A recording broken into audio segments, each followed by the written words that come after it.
Assalamualaikum warahmatullahi wabarakatuh. Kali ini penulis mau bahas soal modifikasi kendaraan karena kok ada yang tanya lagi.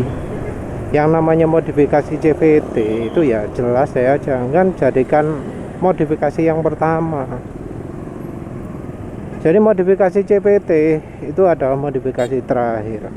Kalau memang nggak ada rencana bore up, oversize, beli ECU racing, beli lain-lain yang bisa merubah performa, maksudnya kemampuan mesin, jangan dulu modifikasi CVT. Jadi modifikasi CVT itu adalah yang terakhir. Dan ya kalau memang mesinnya mau dimodif, jangan beli paket kirian gitu ya. Jadi paket kirian itu hanya kalau memang kondisinya tidak berubah. Jadi misalnya paket kirian motor standar, ya wis, itu sudah yang terakhir.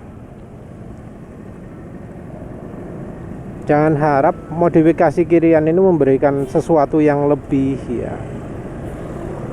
Jadi modifikasi kirian itu ya tetap terbatas. Modifikasi kirian ya hanya merubah distribusi tenaga. Ya memang ya distribusi tenaga dari motor standar itu nggak ideal ya, karena memang ditujukan untuk pemakaian yang generik. Tujuannya adalah untuk semua kondisi biar bisa nggak terlalu dikorbankan lah istilahnya. Jadi yang namanya bawaan itu mungkin kalau untuk nanjak kurang kuat, untuk top speed juga kurang sip, untuk misalnya bawa beban juga kurang pas ya, karena memang tujuannya sendiri-sendiri.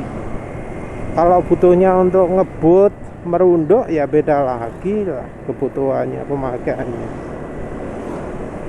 Jadi misalnya kalau untuk pemakaian merunduk, ini motor ini dibuat top speed 124 itu kurang pas masih ya. Penulis tahu 124 maksimalnya karena itu yang kebaca di mesin dyno. Jadi secara teoritis kalau merunduk kondisi angin minim bisa jalan 124. Kalau mungkin realnya ya nggak segitu.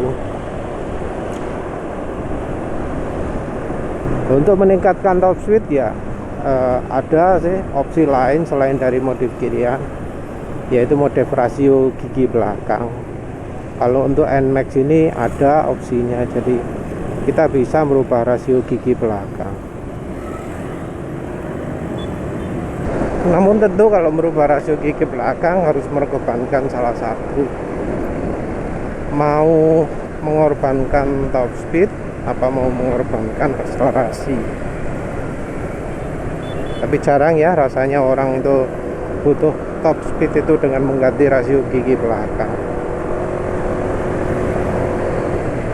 Ya sebenarnya orang-orang juga yang memilih modif kirian itu biasanya berikutnya kan modif ini nanti akhirnya akan modif kirian lagi, karena ya gimana lagi kalau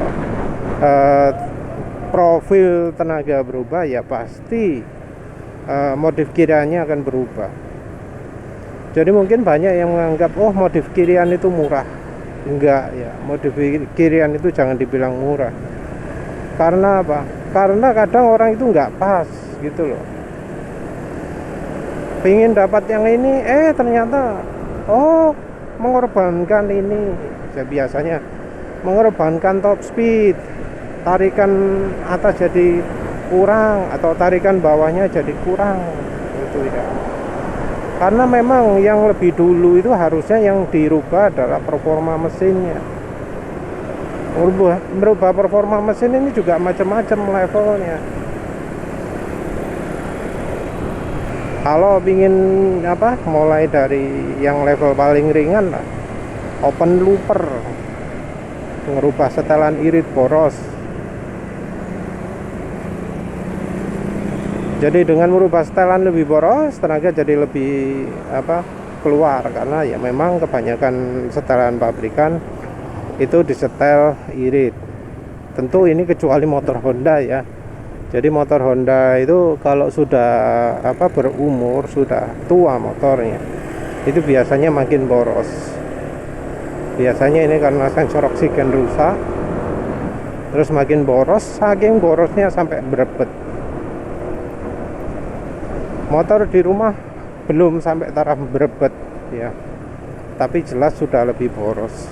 Borosnya nemen, karena ya motor 110 cc, konsumsi bahan bakar 35 km per liter kalau penulis yang pakai.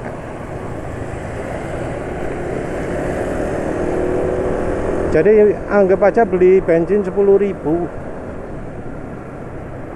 ini masih ada lebihnya. Kalau untuk penulis ya pakai NMAX ini, dipakai sehari masih ada lebihnya. Nah kalau pakai Honda Beat 10.000 sehari itu kurang. Jadi kalau 3 hari sekali kelihatan butuh 30.000 lebih. Nah ini motor NMAX ini 3 hari ya bisa aja butuh 20.000 atau kurang. Ini konsumsi bahan bakar yang penulis ukur terakhir itu 50 km per literan lah ya, pakai metode full to full ya, ngitung dari rupiah yang penulis keluarkan, ngitung dari liter yang penulis isikan ke bensin selama berapa bulan mulai kapan penulisnya. Tapi yang jelas ya, balik lagi ke asalnya, modif kirian itu sering membuat orang gak pas gitu ya. Jadi dibanding sebelumnya jadi gini, dibanding sebelumnya jadi gini. Jadi kalau misal memang membutuhkan tenaga motor nambah, itu dari ya minim di open looper. Kalau ada dana pakai piggyback, ada dana lagi pakai ECU khusus ya. Walau memang ya ganti ECU itu membawa efek samping juga ya, karena ini bakal sangat tergantung pada kemampuan yang melakukan tuning. Jadi kalau nggak pas ya sama-sama nggak enak, misalnya jadi berebet waktu hujan atau bagaimana Pak, karena harus memperhatikan banyak kondisi. Jadi walau dari pabrikan itu termasuk jenengnya ya, sudah berkurang kemampuannya, tapi untuk soal ECU risetnya jelas lebih banyak daripada yang mekanik tuner. Jadi beberapa orang memang lebih pilih pakai piggyback daripada ganti ECU ya, karena konsekuensinya itu ya, kalau pakai ganti ECU racing ono sing kurang, seperti yang sering diiklankan di mana, TDR atau mana ya. Jadi katanya kalau ECU racing merek sebelah waktu dingin mesin sulit dinyalakan. Lah itu yang salah tunernya itu. Jadi kalau beli ECU racing ya kalau bisa yang tersertifikasi ya, sudah dilatih oleh yang buat ECU-nya. Jadi dia bisa nyetel kalau misalnya pas suhunya rendah bagaimana, oksigennya tinggi bagaimana, ya polusinya sekian itu bagaimana. Jadi bisa pas gitu ya. Nah setelah tenaga berubah, baru ECU disesuaikan kalau memang butuh yang khusus, karena ya aslinya orang itu butuh cuma merubah profil tenaga saja, pilih ingin tenaga keluar atas atau keluar bawah. Dan merubah tenaga keluar atas atau bawah ini ya sebenarnya opsinya banyak ya. Opsinya nggak cuma lewat kirian saja, lewat saluran pembuangan juga bisa. Ingin tenaga lebih keluar di RPM tinggi ya, saluran udara atau knalpotnya dibuat lebih besar lebih lega. Kalau pengen tenaga keluar di RPM lebih rendah, ya jangan besar-besar knalpotnya, jangan besar-besar lubang masuk. Mungkin ada ya yang ngomong solusi anti gredeg macam-macam. Yang jelas solusi anti gredeg itu kalau bisa ya masih tetap menggunakan kampas ganda yang normal, nggak dipakai gurat-gurat macam-macam. Terus rumah koplingnya juga rumah apa sih jenenge, klonengane lah wis ya. Itu juga pakai yang normal saja kalau bisa, yang standar. Jadi fokusnya lebih ke durabilitas ya, jangan ke performa.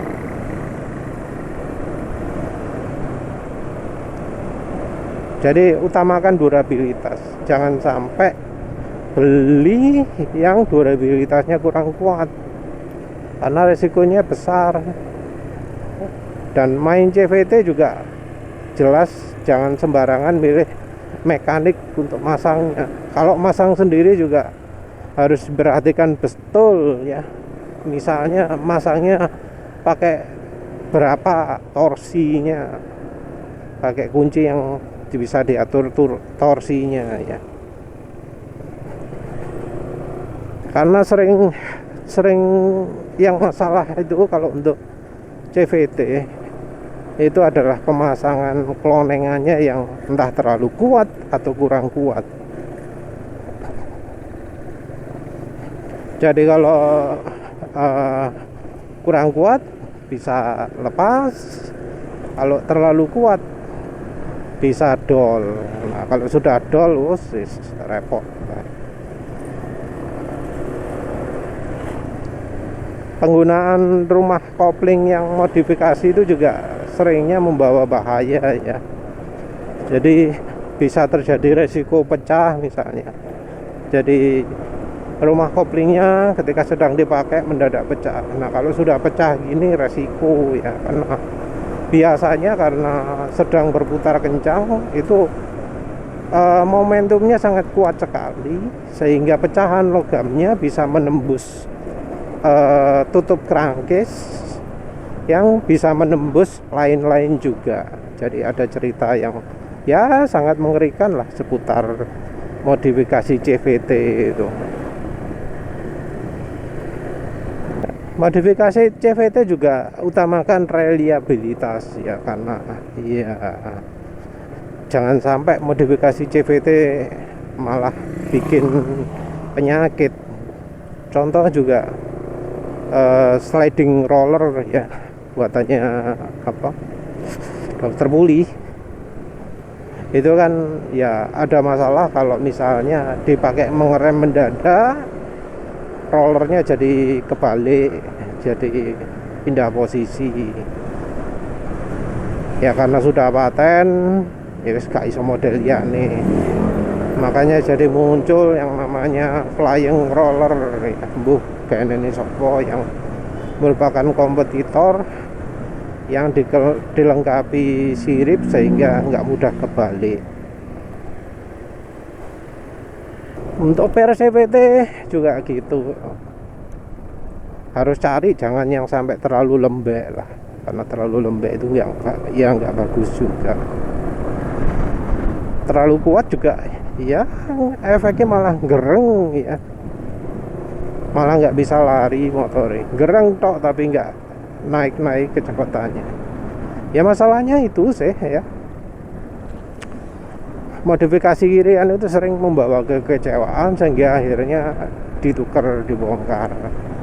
Jadi mungkin pikiran awal loh modifikasi kirian murah, paling cuma berapa 600, tapi nyatanya kemudian di belakangan kurang ini akhirnya yang sudah dibeli dilepas, nggak kepake, beli lagi yang ya sekitar 600 lagi. Padahal kalau mau misalnya bore up bisa aja 1 juta sudah selesai. Ya macam-macam saya lah ya, keinginan orang, tapi yang jelas penulis lebih sering lihat kekecewaan modif kirian daripada kalau misalnya bore up dan macam-macam.